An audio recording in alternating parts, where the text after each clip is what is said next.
If you haven't heard this story, it was worth getting up for. Good morning, Ronnie. Just in time for this. Ronnie comes always for the story because a chassid,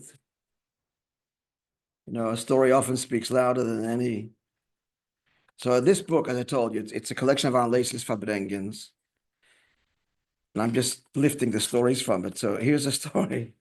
I heard it from himself. You may have heard it. He says, one year when I was about 8 years old, so Simchas Torah with my father by the Rebbe went to New York. And he has in brackets, just in general, in my childhood. So from the yeshiva, we used to go, the kids used to go to school every year for Yud Shvat, and we had a yechidus in the Rebbe's room. And it was always around Parshas B'Shalach. And in the yechidus, the Rebbe would say something to us about, connected with Chitas, with Chumash, Tanya. Then Rabbi Fegelstock would type up what the Rebbe said.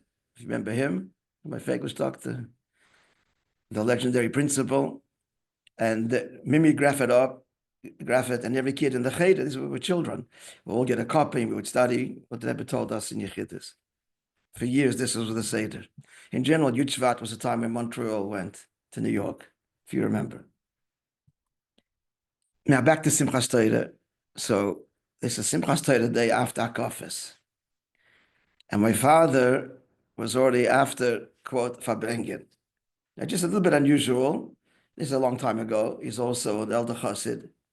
Just tell you, my day by the Rebbe, we didn't drink mashkas and pastorah. You don't want to miss anything. Afterwards, before, but not some pastorah. Not by the Fabrengen. In between, a little bit here and there, but it wasn't like you would think. Just to give you an example, by Mashiach Suda, by the Rebbe, we drank grape juice, not wine. Unthinkable drink wine. Listen, strange thing, but they made up for it afterwards. Don't worry. But his father, this Simchas Torah day, it's in the 60s, and it's still many, many hours to the Fabrengen at night. My father was after a good Fabrengen, probably with his good friend, two good friends, Zamke Morozov and Meir Itkin next door. I guarantee you they were part of this thing. Just this Meir Itkin is the grandfather of Itkin in Nuns Island. He lived next door to 770, a legend in his lifetime. He died close to 100. He made Kiddush on every Shabbos on 96, 96 proof. When he got sick at the end of his life, till the end, he said, I knew it's at 4%, that's going to kill me. A legendary chassid, Mesiras Nefesh in Russia, and his home was open. Anyway, they were a crew. Now, this is the story. So my father says, Al Lezer was after Lada L'chaim. He says to him, me, we're going upstairs. Downstairs in 770s where the Fabrengen office. Upstairs, the first floor, the Rebbe's office, the small base medrash, it's all on the main floor. On the top floor was the previous Rebbe's apartment. We're going up, meaning to say we're going to the Rebbe's room.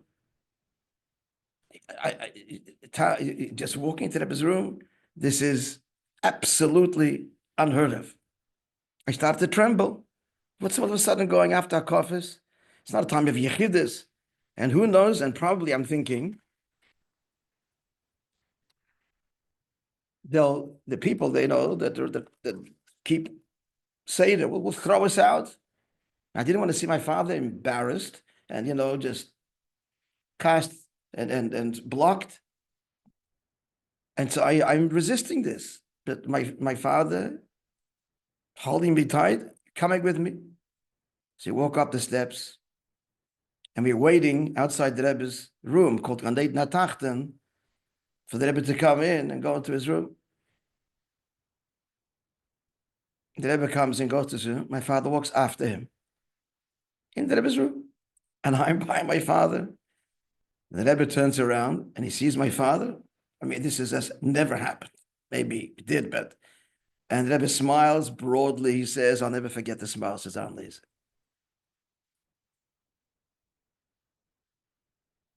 Meanwhile, Label Betritsky, who walked kind of in the office there, took the Rebbe's Svarim that he was holding in his hand and put it on the table, like there was another chassid in the room. Then the Rebbe, my father turns to the Rebbe and he says, I'm asking a bracha from the Rebbe that all that I do should be at least mit a bissel emes, a little bit of sincerity and truth. The Rebbe's response with a big smile, he says, from the whole face lit up, and he says, "Tavas a bissel, asach." Asking for a little bit of emes, a lot. My father burst into tears when he heard that. My father cried, I cried. We were both crying, and we went out of the room. He says, for the years afterwards, my father verbrengt, he would say, the Rebbe didn't give me a bracha. He said, why a little bit? A lot. Not a bracha. Because for emes, bracha is not going to help. To be sincere, to be emes, that you got to work on yourself.